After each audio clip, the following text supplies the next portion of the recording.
Go ahead, 17, this is Houston. Hello, Houston, this is 17. Roger, go ahead.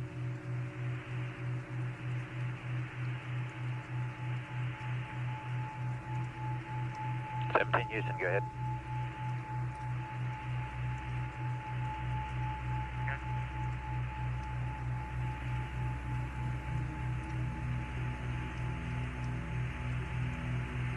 Hello, Houston, it's 17. Roger, 17, go ahead. Roger, 17, go ahead.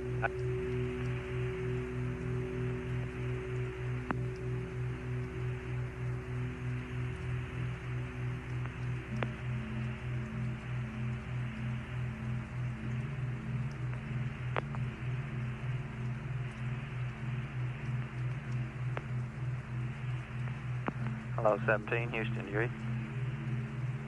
Honeysuckle Comtech, Houston Comtech, net 1. Goddard voice, Houston Comtech, net 1. Goddard voice. Roger, Goddard, I'm reading you loud and clear. Honeysuckle, I'm not getting to him. Hello, Houston, this is America, over. America, Houston, stand by. If you read us, don't change anything in the cockpit yet. 17, Honeysuckle. Roger, Honeysuckle, I read Hello, you. Honeysuckle, 17's reading you loud and clear. Roger, we have a comm outage. I'll be right with you. Okay, very fine. How are things down there today? Fine, your weather report was beautiful. The call this morning. Your country looks beautiful from here.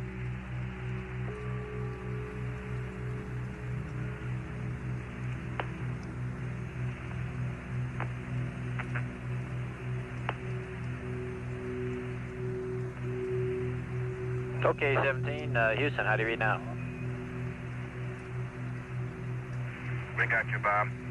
Okay, that was our network problem, not your problem on board. Okay, thank you. I just figured out what happened to my PTC here. With this exercise, this jack is shaking all of America in all three axes here. Roger, you finally got to 115 on the heart rate. Yeah, my right needles are bouncing back and forth a half a degree. Roger. Gotta find something to pin it on.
Jack, surgeon over here says you got 120 on the heartbeat for a moment there.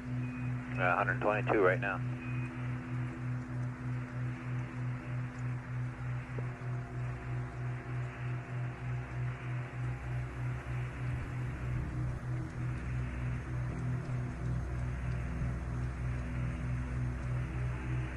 Okay, 130, Jack, 130.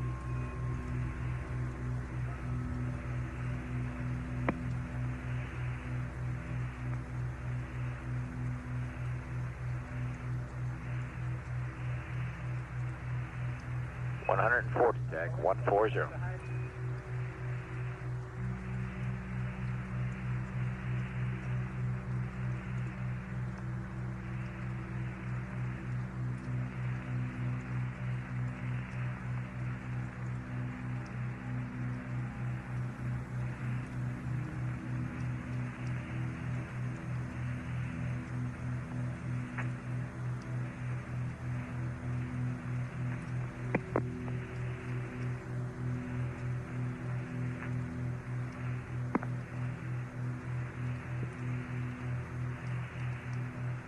The numbers reported to Jack Schmidt by Capcom are his heart rate. You heard him report a heart rate up to about 140 beats per minute, as Jack is apparently continuing to exercise vigorously with the onboard exerciser. This is aimed, among other things, at keeping the cardiovascular system, which tends to get lazy in zero gravity, in condition.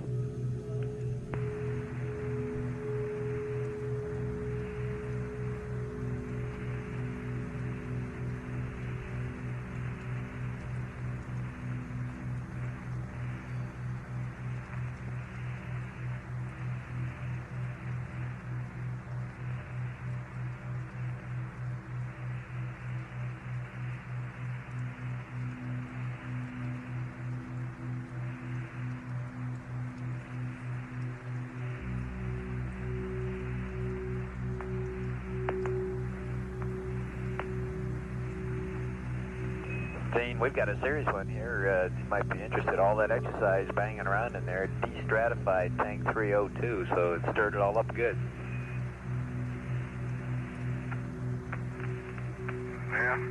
Glad we brought him along then. We found some use for him. Once an ecom, always an ecom.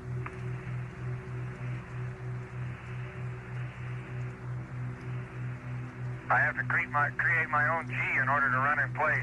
Roger.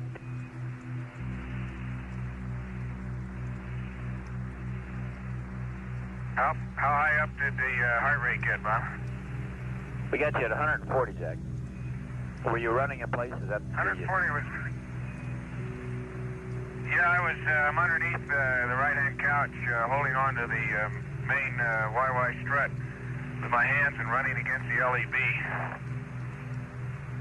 Roger, it worked real well, 140, and you were running in the mid-60s, so you picked up about almost 70 beats there, no problem. The surgeon is very happy.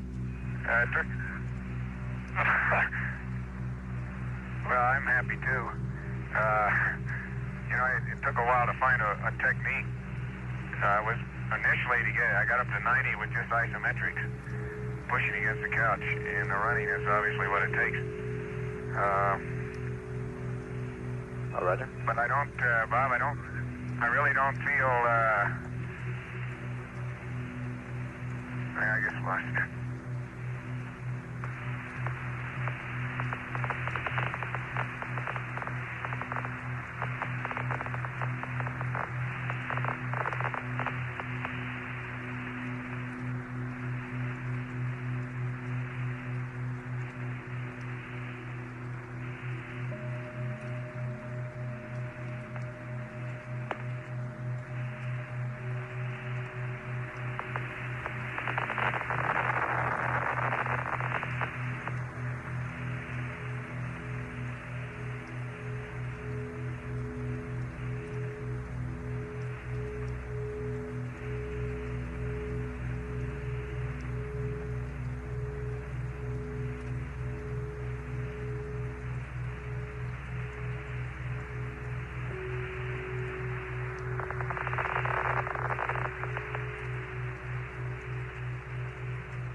Hello, Houston, 17, you still there?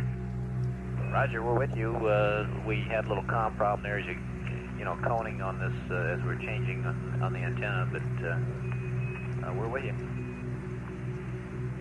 Okay, what's the heart rate right now? Right at standby.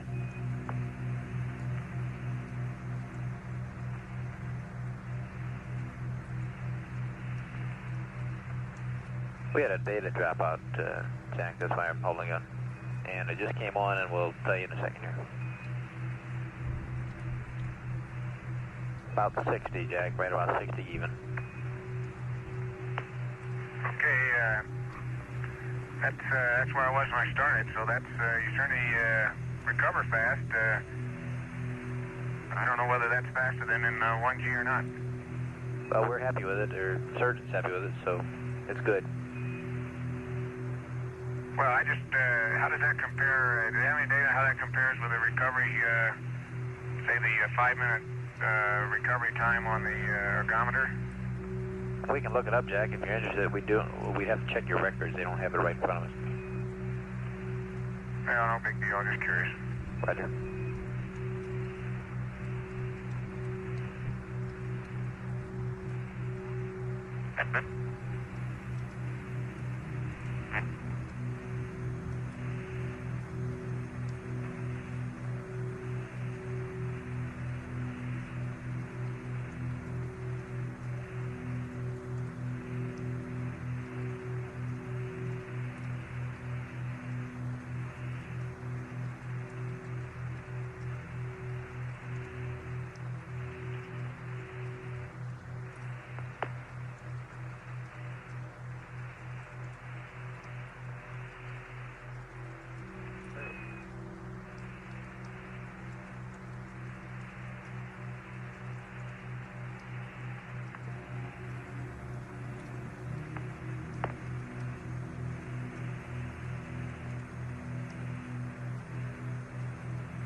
Jack, just for your information, surgeons pulled out the recovery rate data, and it's the same with our data, which is a little rough here. It's the same for 0G as your 1G odometer data.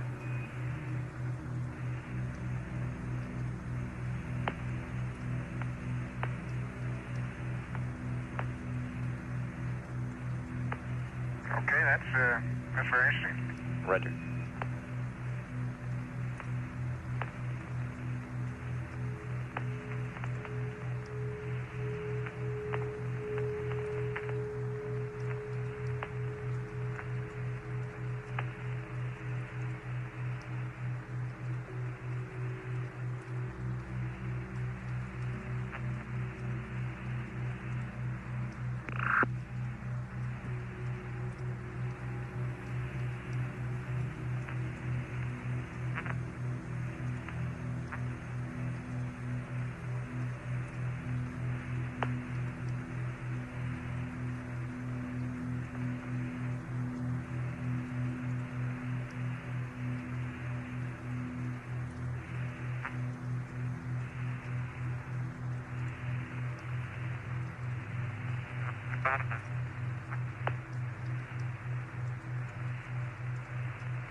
Bob, since we've got a few moments to talk, which I know we won't have later in the mission,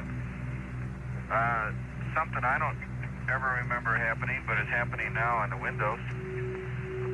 That's the 1, 3, and 5, but not 2 and 4, is that in the center of the window, about 6 or 8 inches in diameter, as you come through the night side of the rotation, you pick up a very light, you might call it even a frost. Very light frost on the window, more like a moisture frost, film of moisture or film of frost, not very thick like crystals at all. As you come through the sunlight, it tends to sublime away, but you never fully lose it until you go back into darkness again. The very artistic, definite ice crystals that we had on my number 1 window over here yesterday, I think we reported to you this morning that they were gone or they sublimed away. But the impression they left on the window is still there. It's very sharp and it's very evident. Roger, we copy that.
Bob, I don't know whether you were copying Honeysuckle's call to us while you had lost comm there for a while. Roger, we copy. But they said that they... Okay.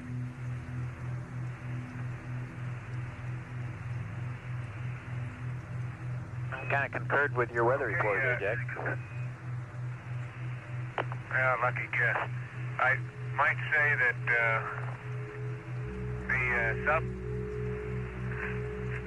zero phase point that we're looking at is right at the northeast coast of Australia, and it's much brighter. It's a very bright point now. Well, it's hard to say how far across, but quite unlike what I mentioned being in the vicinity of the Samoan Islands earlier. And it's right at the shore, and it could be just that the shore area has somewhat choppier seas. So maybe the brightness of that point is a function of sea state, although I don't know exactly what type of seas it would take to brighten it up. I suspect choppy seas are better than long swells. Roger, Jack.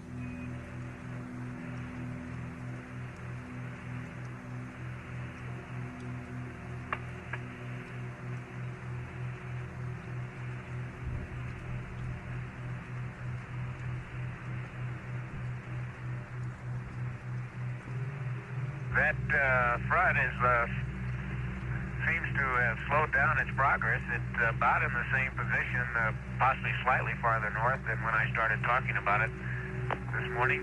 The wave that seems to be developing off the south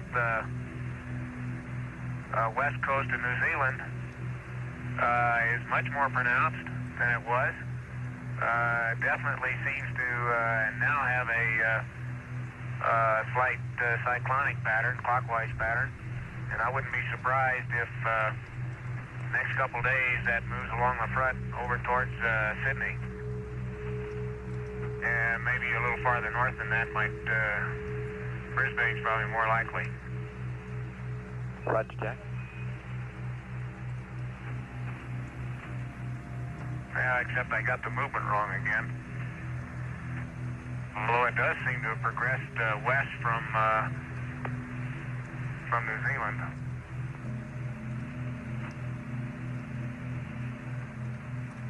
Roger. I take back what I said about forecasting Sydney's weather. I think I would suspect that would move to the northeast. Like, now that I look, it seems like an earlier front, which is partly dissipated, had the same kind of motion, and now lies considerably north and east of the one I've been talking about. Roger.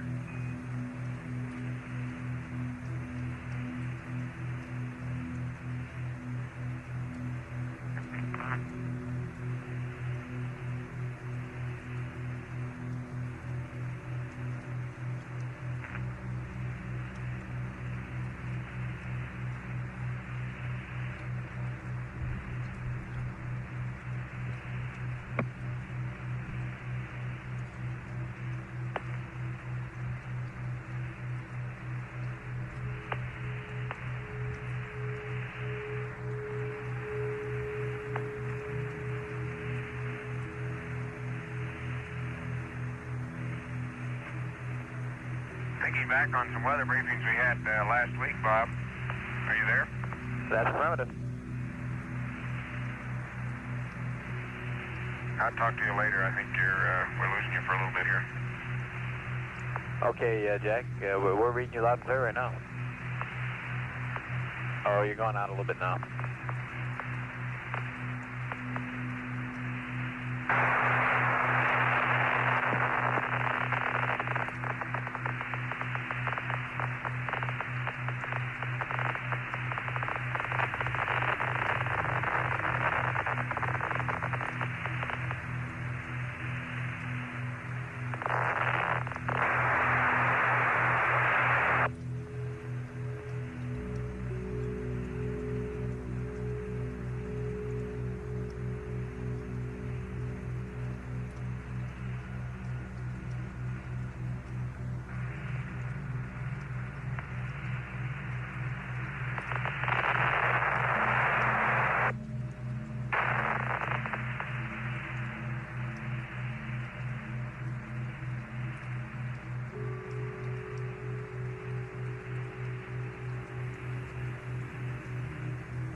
Back with us, Bob?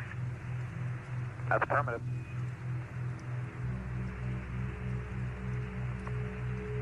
Okay, I was going to try to recover there from that last few statements. As I recall, the weather briefings that we had at the Cape last week, that talking with Ken Nagler and Jim Nicholson down there, that the patterns we were seeing from the satellite pictures and their forecasts, or analysis anyway, charts in the New Zealand part of the Pacific, those waves formed along the front would move north and then curve east. And that appears to be the pattern that was visible in one of the older fronts. And I suspect if that pattern would hold with the way that's developed right on the coast of New Zealand now, that it might move on up the western coast of New Zealand. We'll probably have a chance to watch that the next few days and see what happens to it. Roger, Jack.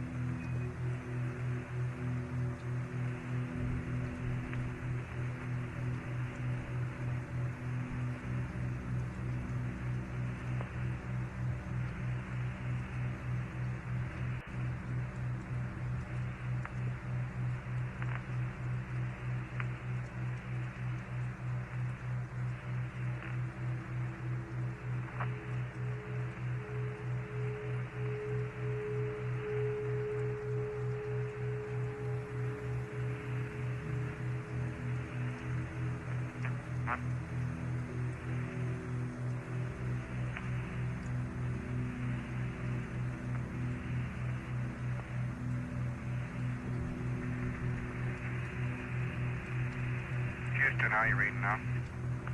Reading you loud and clear. Okay, Bob, as I look at the clock, we're just 24 hours ago, we were about within our hold somewhere. For this period, yesterday we were in our hold, and I think it goes without saying, but we'd sure like to pass on our debt of gratitude and thanks for the response that the people down at the Cape came up with, and particularly at Marshall. I think we all knew no one would be going anywhere unless everyone was satisfied that we were going all the way, and that's certainly the way we felt, but we do want to thank everybody who had a part in making that come true. Roger, Gene, I think it was a superb show between the Cape and Marshall and Houston, and probably even Goddard with the network, and just about everybody concerned really had to do some work there to bring it off, and it went off real smoothly. You know, after flying with Stafford a couple times and having that happen a few times back, I thought maybe he was aboard. Okay.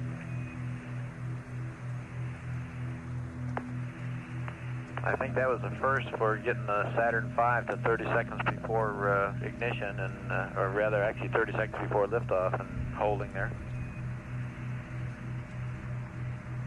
It got mighty quiet on board about 30 seconds. I sure imagine. We all felt like old hands the second time around, though. Roger. Bob, I've been in that 30-second count one other time, and it's no different the second time around. Roger. But we do appreciate the work, and I think it's typical of what made this manned space program such a super program, the response of people like that. We concur with that, Gene, wholeheartedly.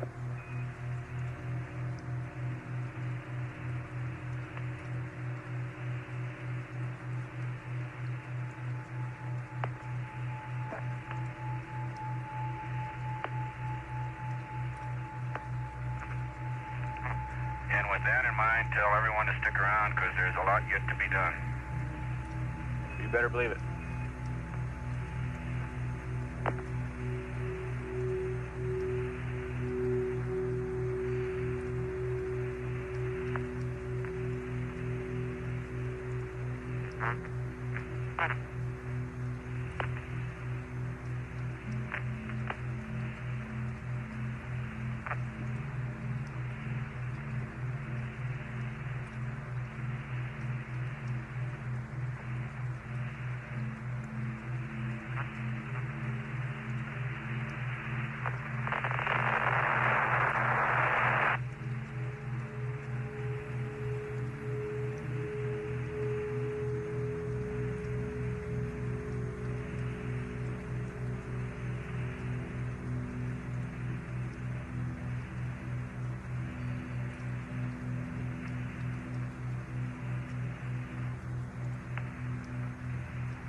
Yo, accumulator cycle again, I guess, gang.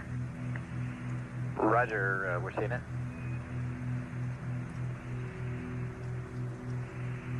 Looks like you got a master alarm. Is that affirm? Yes, sir. That's how we tell these days. Although it doesn't happen all the time, and I guess as long as whenever we have that waste vent closed, we probably wouldn't be bothered by it at night. Roger, that's our feelings here, Jack.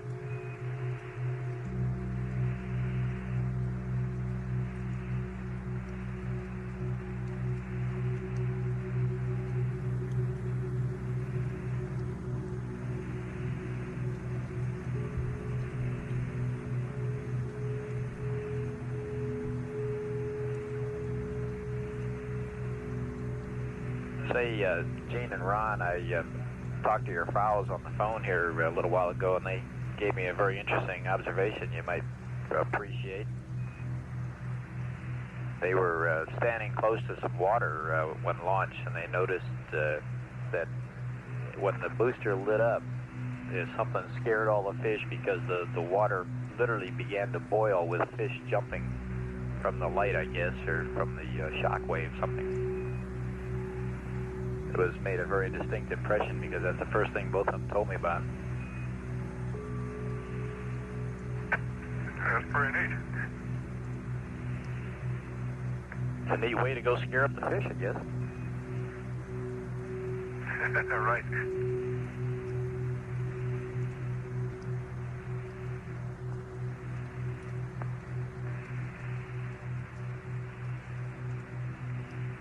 How are they doing today, Bob?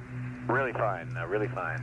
They're just, like I said, they're just really tickled pink. And Barbara said that she wants you to know she's going into quarantine till after the weekend here, till after the landing. If she goes into quarantine, it'll be a space first. Roger.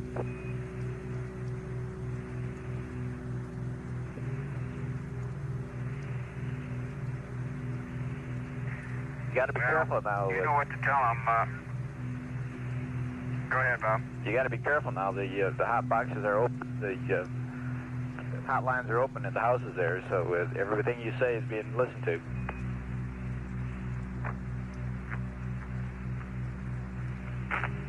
Yeah. Okay. In that case, just want to say hello, and we're having a super good time. Looking forward to what's coming, and we thank you for the news, Robert. Roger. And my impression of the world, philosophically, I suppose you'll be getting from time to time, but it sure hasn't changed. Roger, Gene. It's sure beautiful. It's sure beautiful, and looking back at it, there's several billion people who have got a lot to work for, because it's one of the most beautiful sights we've ever seen here. Roger, Gene. You guys are sounding great and doing real great. We're pressing right on here. I just want to emphasize, Bob, that these first 2 days, of course, yesterday was a pretty good day, but today we're catching up, and as I say on the food consumption, don't be expecting too much. Roger.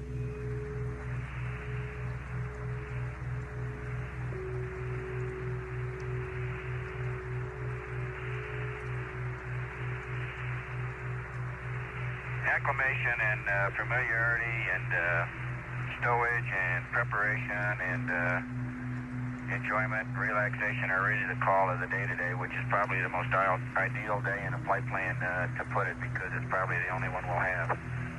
Roger. Not that they aren't all going to be enjoyable. Hey, Bob, your hourly weather report is due, and I'll wait a while. I keep losing your time. Okay.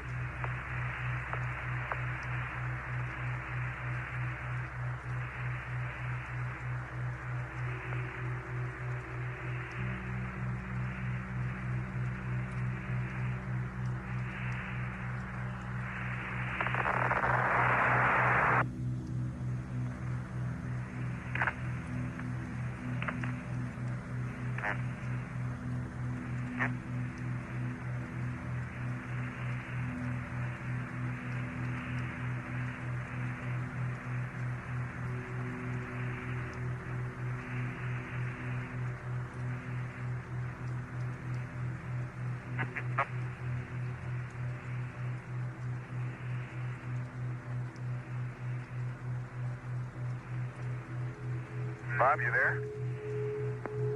Roger, Jack. We're standing by. Okay, I had a quick look and just bring you up to date. We're starting to be able to see the coast of Asia. Philippines are wide open today, and that tropical storm Teresa that I mentioned, I thought I could see. Indeed, I'm sure that's what that little concentrated mass of clouds was north of New Guinea.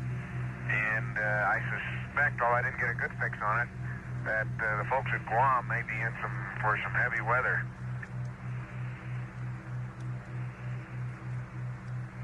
Roger.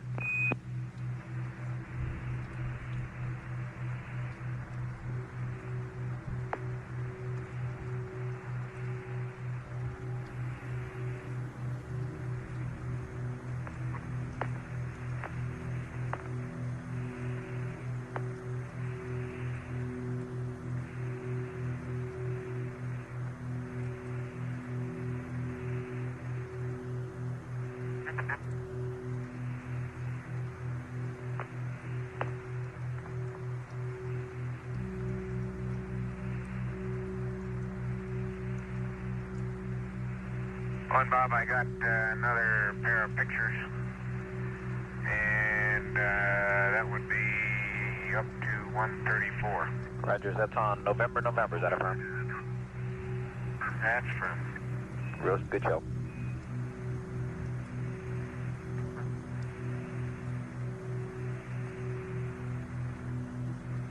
And that was taken last pass about 10 minutes ago, if you want to keep track of the GET. Roger, thanks, Jack. I'm doing that.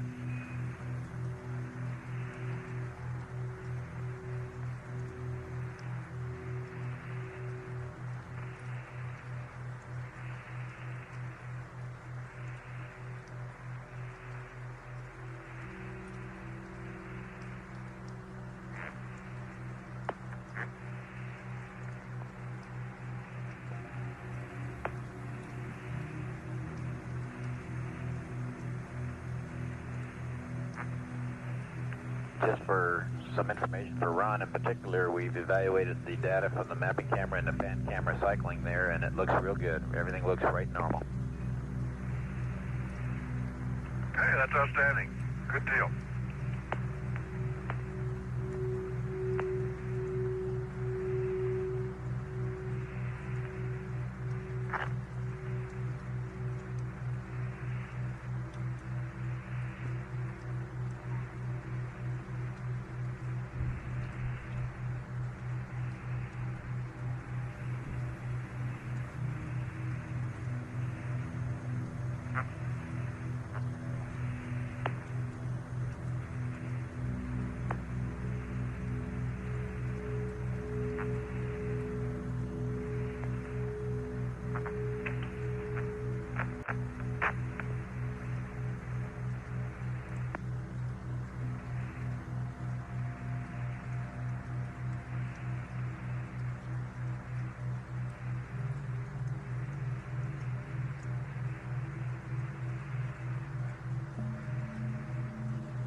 Bob, how do you read 17? 17, read you 5 by.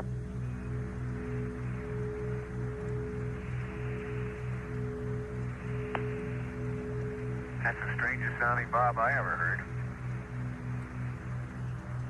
He's taking a short break. Okay, good. Nice to talk with you. Hey, I don't know whether you were around, Gene, the other day when I was talking about the circulation patterns around Antarctica. We were looking then at the Indian Ocean, or actually South Atlantic and the Indian Ocean region. And you see the same pattern in about the same latitude, say 60 degrees south, where all the linear cloud patterns, which presumably reflect the various cold fronts, are arcuate with their convex sides, or more actually almost pointed sides, all lined up in a west to east direction around that latitude. It's quite a spectacular period circulation pattern. And the little wave that I mentioned on New Zealand seems to be beginning to form another arrow or another convex point on that front that's fitting right into the same circulation pattern. Okay, copy. That would make 4 of those major convex fronts that I can see from this view crossing south of Australia up into the South Pacific. Okay.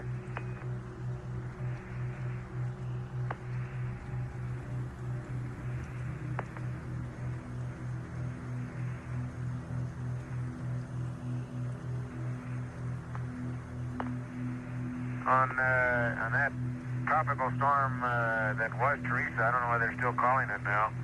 I'm not sure. It may be a little south of Guam. Guam may not be in trouble with that one.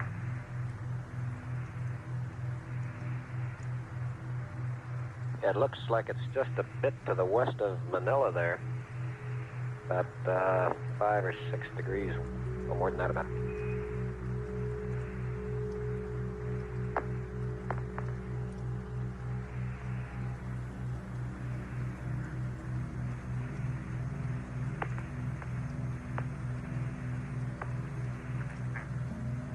Looks like it's about 5 degrees west of Manila and about 5 degrees south. And it is still called Teresa.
Okay, Gene, if you're still there, I don't like to argue with you, but I think our analysis chart's a little more up to date. Okay. In the center, that area you you just mentioned is very clear now, east of the Philippines. Did you say west or east of the Philippines? West of the Philippines.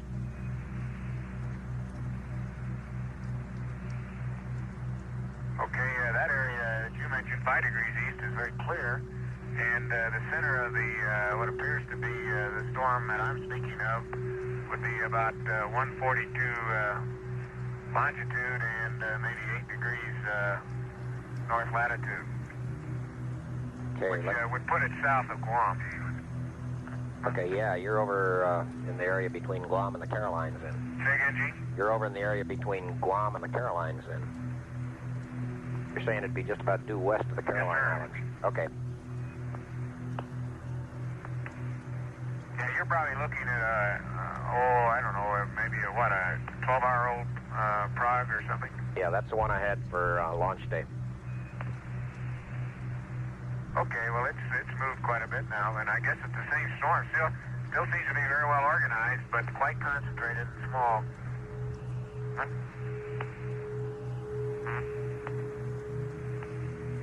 Okay, I'll get a new prog in and compare your estimate there. Yeah, I think that's pretty good. Those 142 and 8 degrees would be pretty good center of that storm. I've got some pretty good I can see Mindanao, and I can see the, let's see, just a second, what is that on Australia?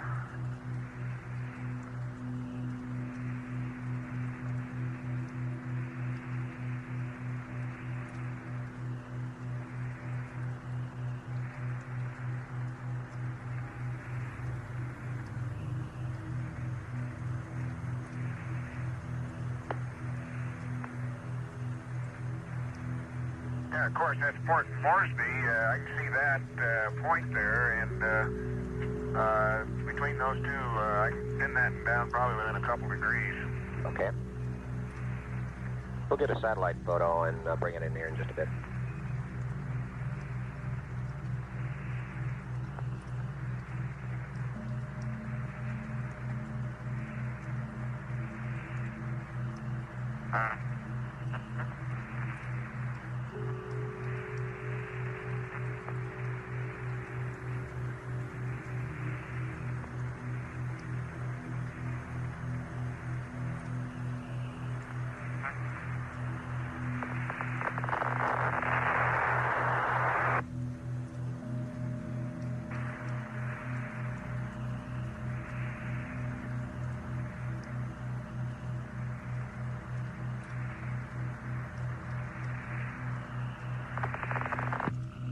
The conversation over the past few minutes has been between Flight Director Gene Kranz and Jack Schmidt. Apollo 17 at this time, almost directly above the northeast coast of Australia, some 94,000 nautical miles from Earth.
Houston, canister number 4 is in Bravo now. Roger, we copy that.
Go ahead, 17.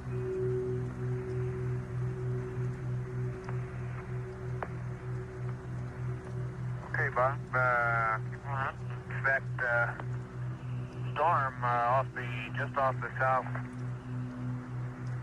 west coast of New Zealand is still intensifying and has both high and low level clouds, as you can see by shadow lines. It looks like it may grow into a pretty fair storm system. Borneo is very clear today, and as is the Philippines, and I mentioned, there's looks like a very strong frontal system that stretches from, let's say the south coast of, or southeast coast of Vietnam, between and across Taiwan, between the Philippines and Taiwan, and across Taiwan, and right along, and I can't tell, I think just south of Japan. I can't tell whether Japan's in the front or not. I'll look at it some more. The strongest storm center that I can see on that is way north, and probably Hokkaido has a fair amount of weather from that storm system.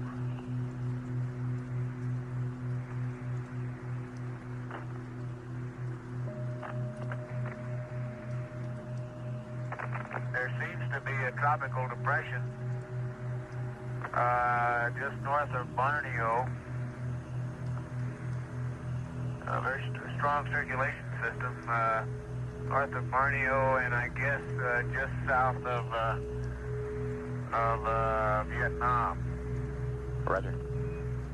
Probably southeast. I hadn't noticed it before, but it's extremely concentrated northern hemisphere cyclone pattern. I don't know whether that's on your prog or not. That's not what's left of Sally, is it? Stand by. Let me look at the prog over here, Jack.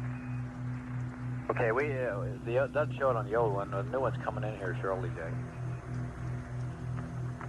Okay, if that is a developing depression, it's approaching Luzon, not very far away, 2 or 3 degrees of longitude now, although Luzon is clear.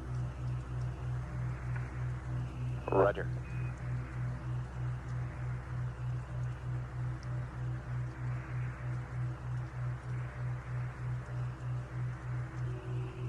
I can see Korea quite well, Bob. It's clear today. Yeah, we. Well, I'm not absolutely sure. Master alarm on the accumulator. Roger, we copy. I can't make out Japan specifically yet, but on farther northeast may be affecting Hokkaido, as I said. Roger, we like I said, the front on the old prog for yesterday showed that front on the other side of Japan, so it moved across pretty well.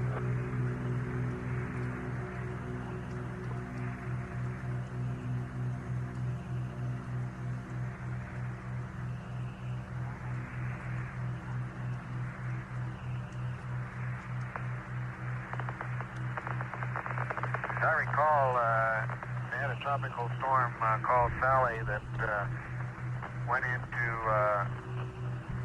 a few days ago, and so I suspect this new one that I think I see between Borneo and Vietnam may be something else. A new depression, or I may be fooled by it.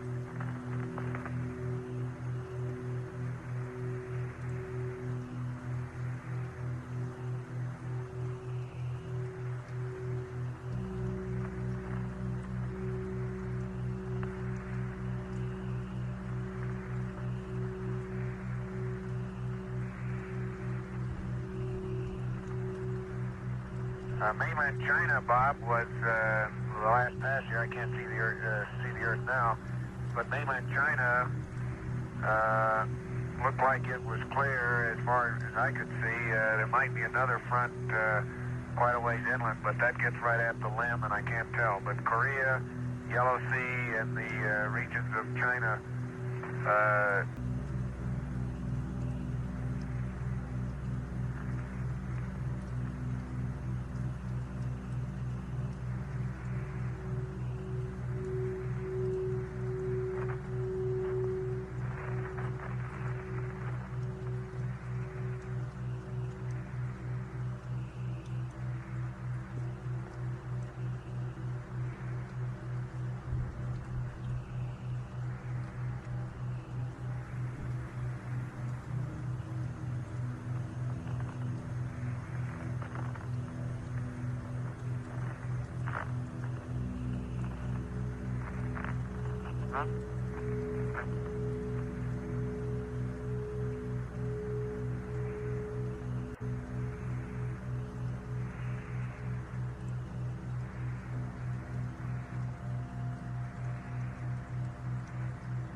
Houston, for your information, system test 7A is about 0.6. Say again, Jack, I missed that. 0.6 on system test 7A? That's from battery compartment pressure. Thank you, Jack.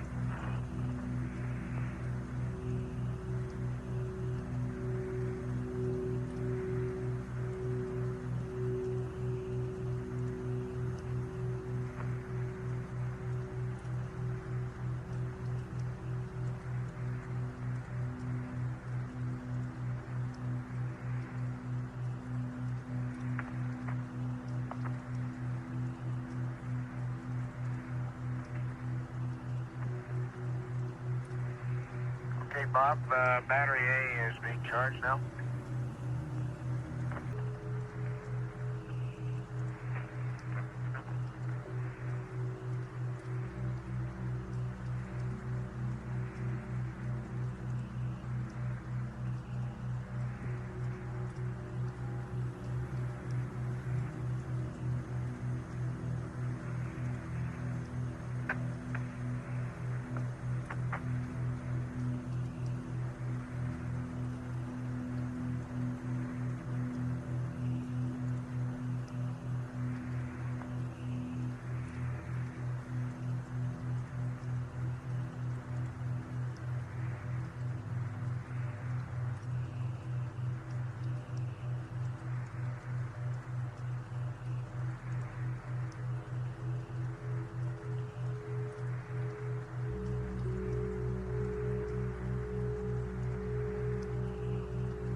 Bob, you got any of the limmies in there today?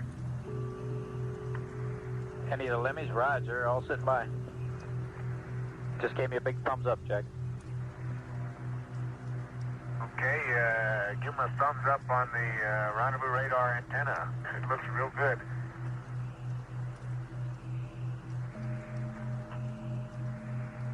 Roger.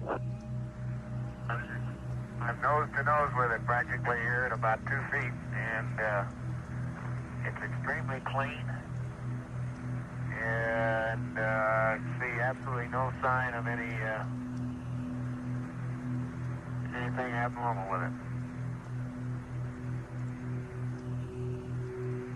Roger.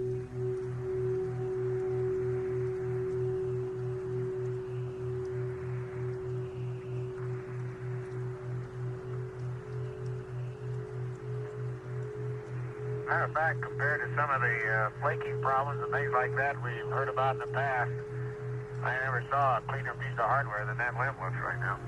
Roger.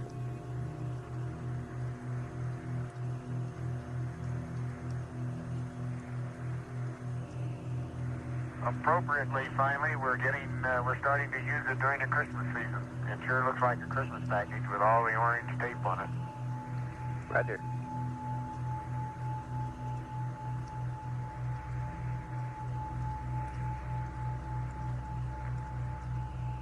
Ron, we got your noun 05. Okay, I'll go ahead and accept that one this time.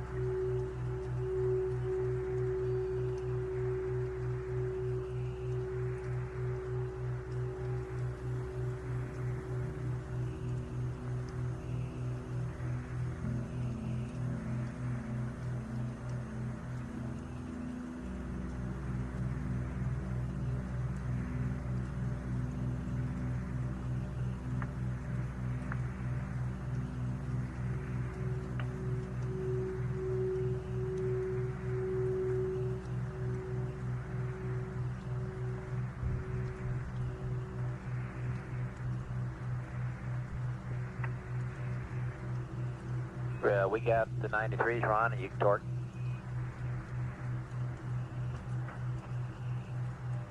Okay, I'll torque it to 940.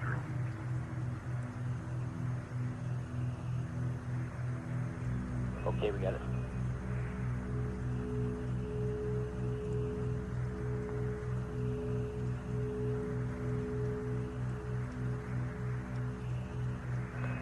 And Jack, we've been looking at our records. We don't have a previous system test reading for 7 Alpha. Do you recall of any previous readings on that one?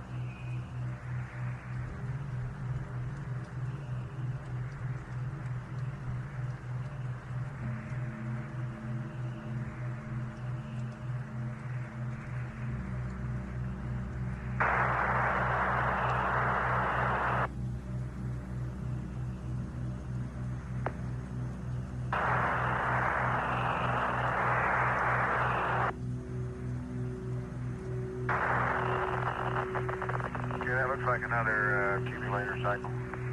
Head of master one.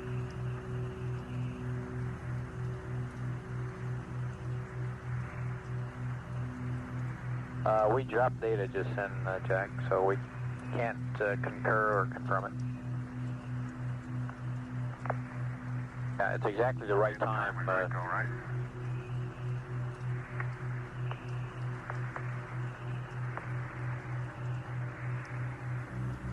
Bob, you cut out about your system test meter discussion. Roger, Jack. Do you have any previous 7 Alpha readings? We don't have any in our log here, and we're just wondering what the past readings on that was. No, I think that's the first one that we would have been called to make after a battery charge, right? That's firm, Jack.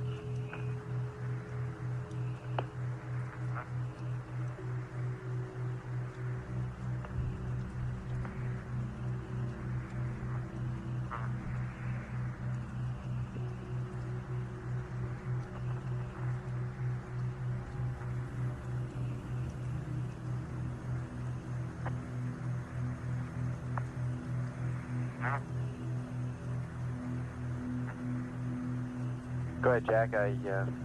You're accompanying very weak.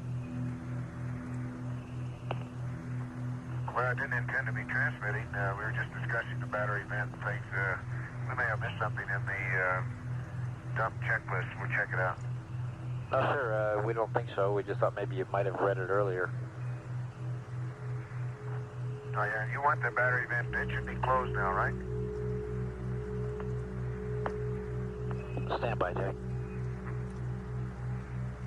Okay, Ron says it ought to be open. That's a firm. Let me check It should the be checklist. open.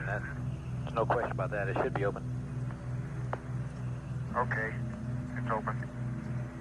There's no problem, Jack. It should be open, but the value appears a bit low to us, and we'd like to read it again before you go to sleep. We may want to close it.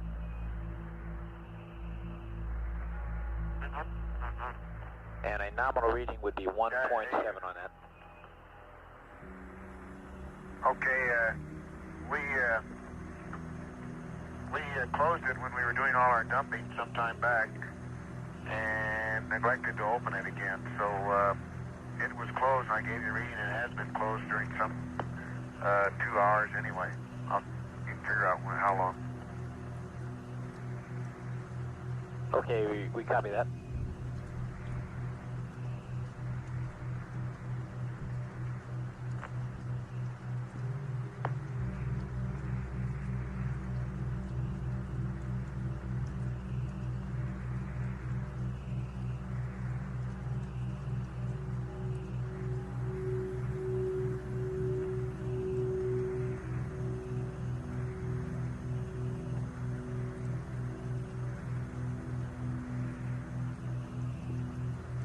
Jack, would you mind opening the vent and watching the system meter concurrently with it?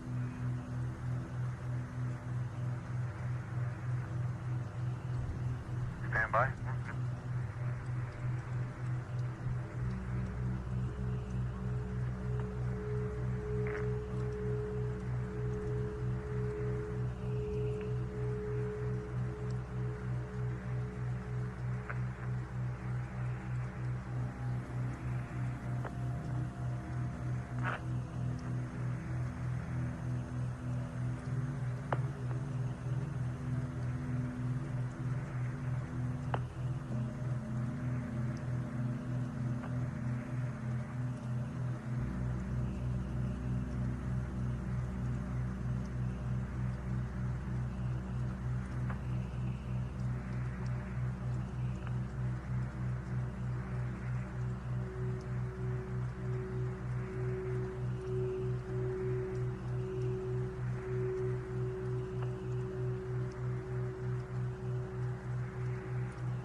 Well, it's closed now, and it's still reading 0.6. You want us to open it again? Right, open the vent and... I mean, it's open now. I'm sorry, Bob. It is now open and reading 0.6. It read 0.6 when it was closed. Okay, just leave it open now. Okay. And we will want to still check it prior to your sleep period. Okay.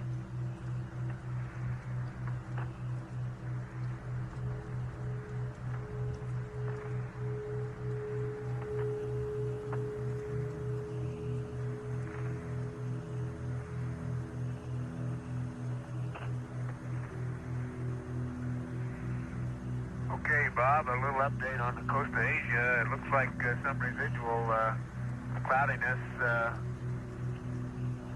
would be affecting the Busan region of Korea. And also, that's residual after the funnel passage. And it looks like maybe Shanghai, after all, may have some storms associated with it, but it's really hard to pick out exactly the exact coastline of Asia. But there are some clouds in the Yellow Sea behind the front. Look like they might be possibly some high cirrus as well. Jack, do you still see that storm that you said was sitting between Guam and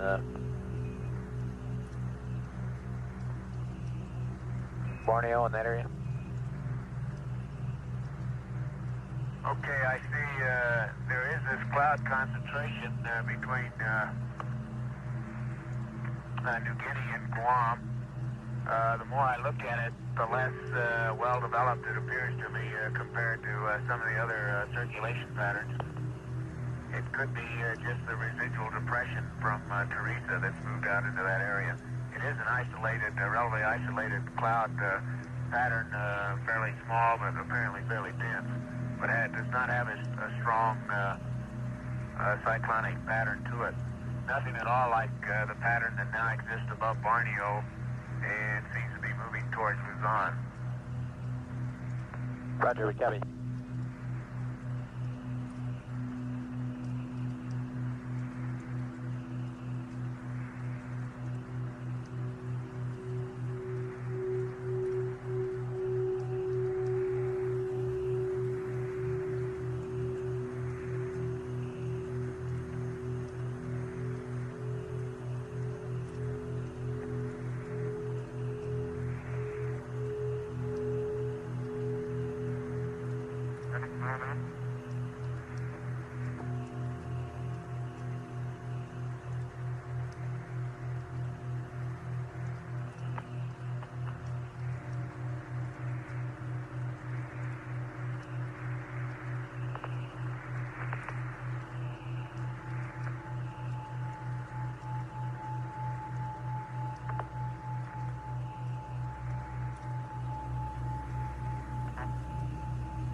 4 readouts for you. Battery C is 37.0. Pyrobat A 37.2. Pyrobat B 37.2. RCSA 95. Bravo 94. Charlie 94. Delta is 96.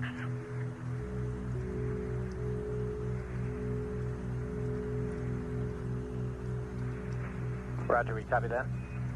And if you started, we don't want you to reinitialize the PTC until about 2400 on the timeline. Okay. We're just getting a little ahead. We took us longer last night on the pre-sleep than we expected. We're trying to work it out again. Yeah, we don't want to. We want to terminate the waste stowage vent at that time because we think that that vent is what's contributing to our PTC coning. Okay, we're not really ready to go to sleep yet, but we're just moving ahead. Roger.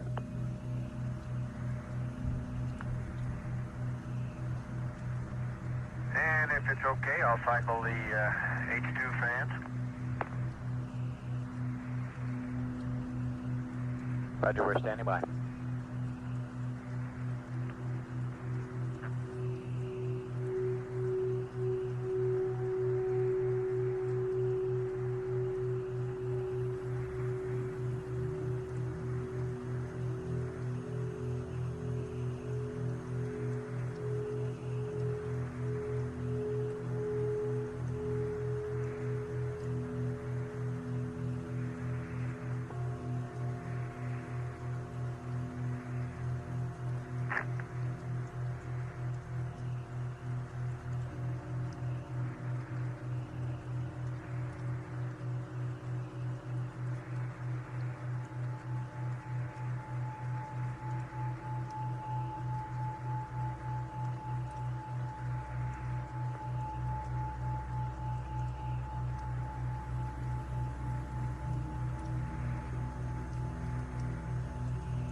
The fans are off. Roger.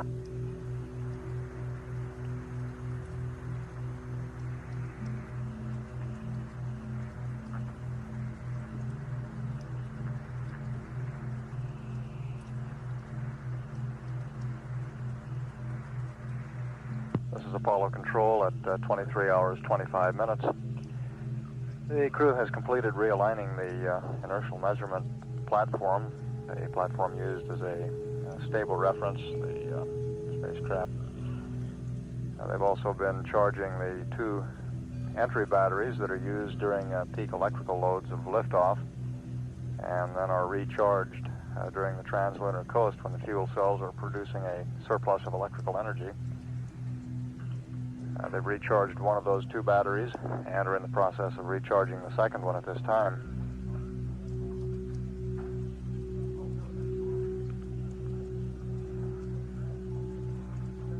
And you heard the crew describe going into their pre-sleep checklist, getting things aboard the spacecraft configured for the sleep period, which is scheduled to begin at 25 hours ground elapsed time, or a little more than 1.5 hours from now.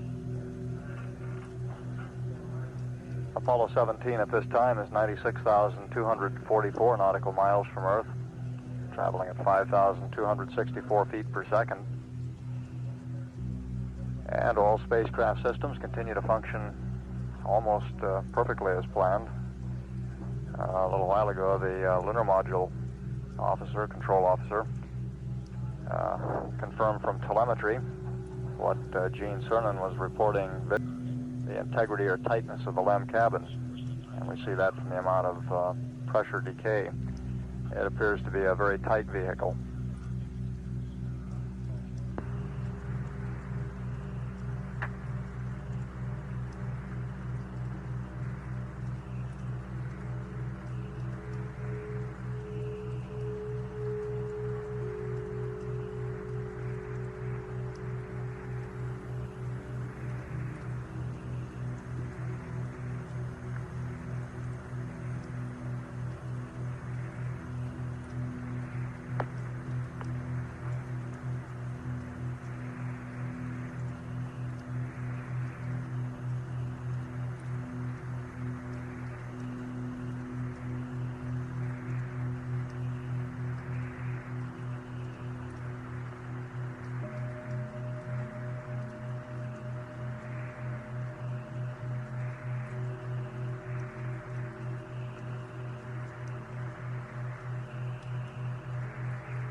Hey, Jack, we got a request in here from our Araya friends.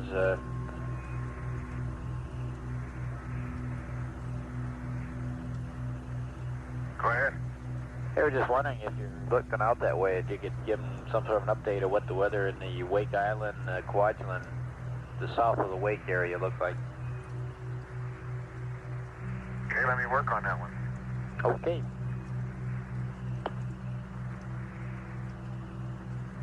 You're going to earn your American Meteorological Society badge here pretty quick. Okay. Let me get the binocular and we'll look at Wake Island.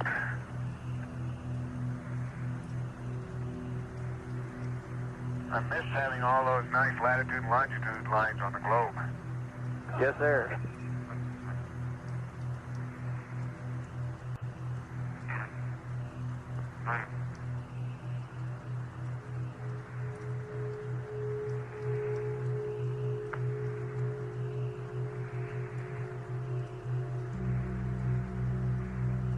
The Araya friends that Capcom Robert Overmyer was referring to are the crews of the Apollo range instrumented aircraft used in supplementing the manned spaceflight network coverage. They'll be leaving from Patrick Air Force Base prior to the end of the mission and flying into the Wake Island area to be on station during Apollo 17's re-entry and splashdown.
Bob, I'll probably have to work on this a little more. But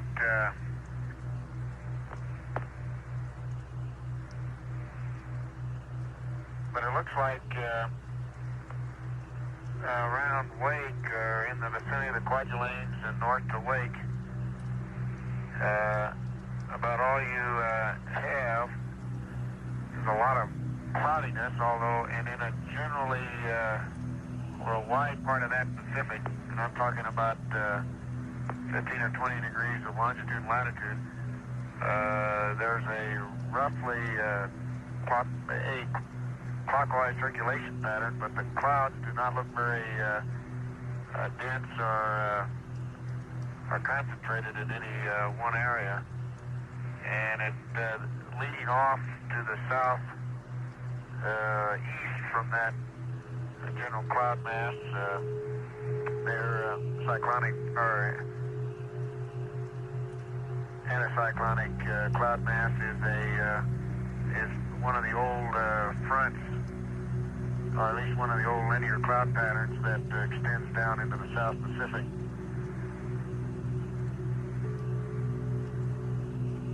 Roger, Jack. I'm sure the riot troops are listening down at Patrick and caught all that.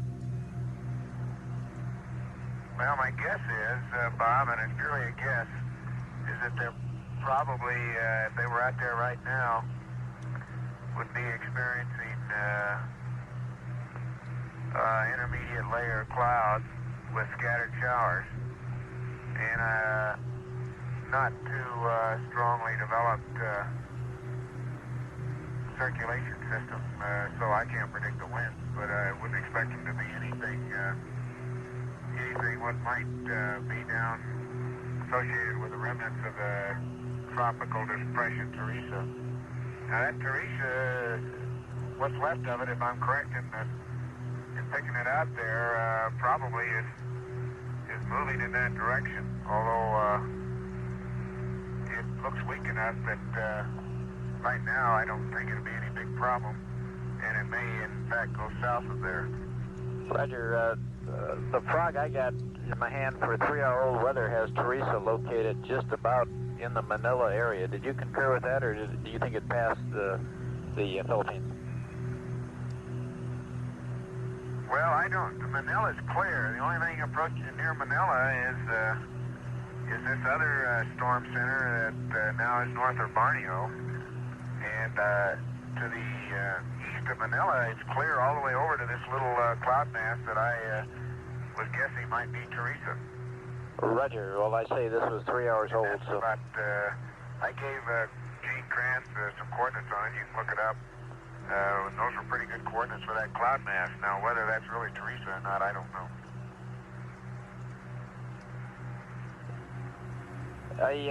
We got one thing for the last couple hours here. We've been getting high bitrate data through our new facility, at Tidbin Villa. Tidbin Villa is through a 210 dish, and they're covering the first... Between Wake and the Kwajalein, Marshall Islands, in that area, it doesn't look like a very concentrated weather pattern, although it looks like you'll have ceilings in that region, and they're overcast ceilings rather than broken, except around the fringes of it.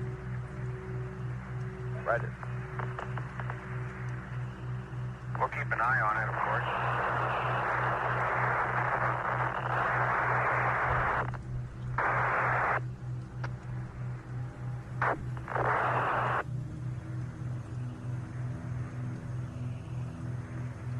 Jack, how do you read us now? You're loud and clear? Okay, 17, for the last 2 hours, we've been getting high bitrate data from a new facility, the facility at Tidbin Villa, and they're working their first Apollo flight ever. You might give them a cheery hello.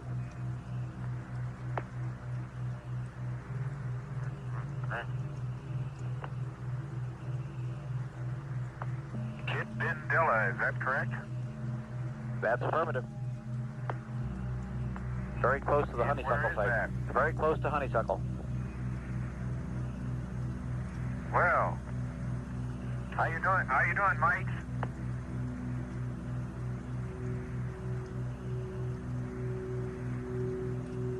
We certainly appreciate you guys being on the loop for this one.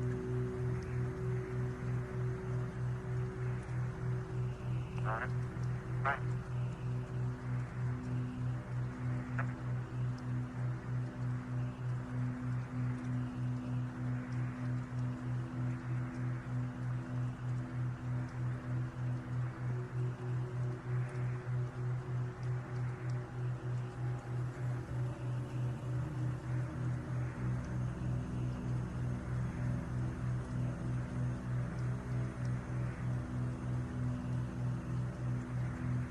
That new 210-foot dish antenna at Tidbinbilla, which is near Honeysuckle Creek, which in turn is near Canberra.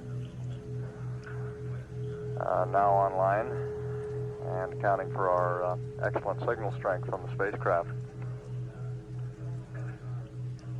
Apollo 17 at this time is 96,958 nautical miles from Earth.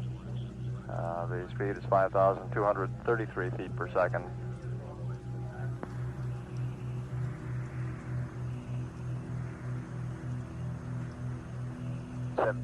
Houston, we'd like accept and we'll update your gyro drift, the pitch roll and yaw drift.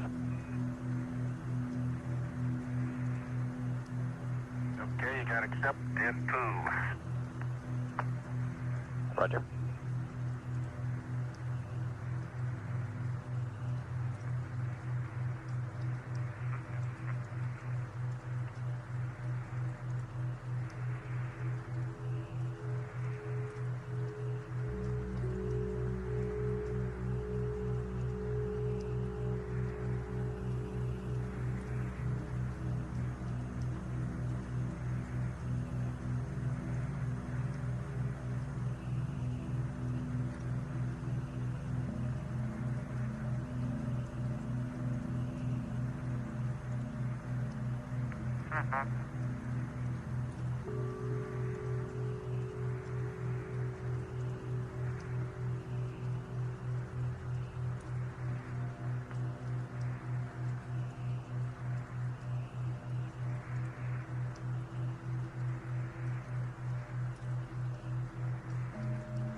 17 Houston, the computer is yours, and you can go back to attitude and reinitialize PTC whenever you want to.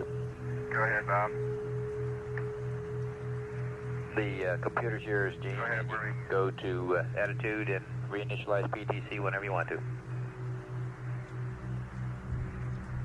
Okay, did you mean to leave the computer with verb 21 down on one up? Roger, that's your computer with that as you got it. Okay, that's right, that's 1462. Okay.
Houston. Roger, go ahead. Right, we've got a recommended configuration for your H2 fans and H2 heaters. We would like the H2 heaters 1 and 2 to auto, and H2 fans 1 and 2 off, 3 to auto. Your O2 heaters look good.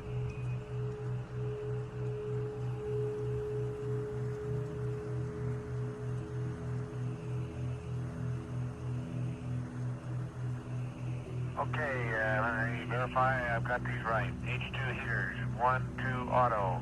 O2 heaters, 1 off, 2 off, 3 auto. H2 fans.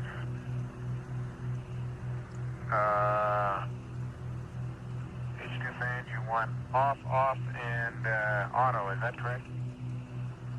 That's what we wanted on the H2 fans. And the O2 is fine. Okay, As you got it. they're off, off. Okay, H2 fans, off, off, and auto. That's affirmative, Jack.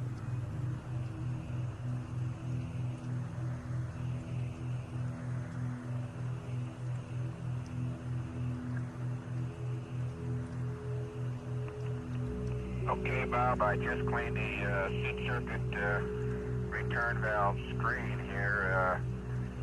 It was probably as expected, a little crud on it. A few things have collected, but really not too bad. Roger, Gene.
Bob, a little more about wake in the marshals and budge lane. That large pattern of what appear to be broken to overcast clouds and a clockwise circulation pattern crosses the equator region now that I'm trying to project that through. Roger, Jack.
Houston.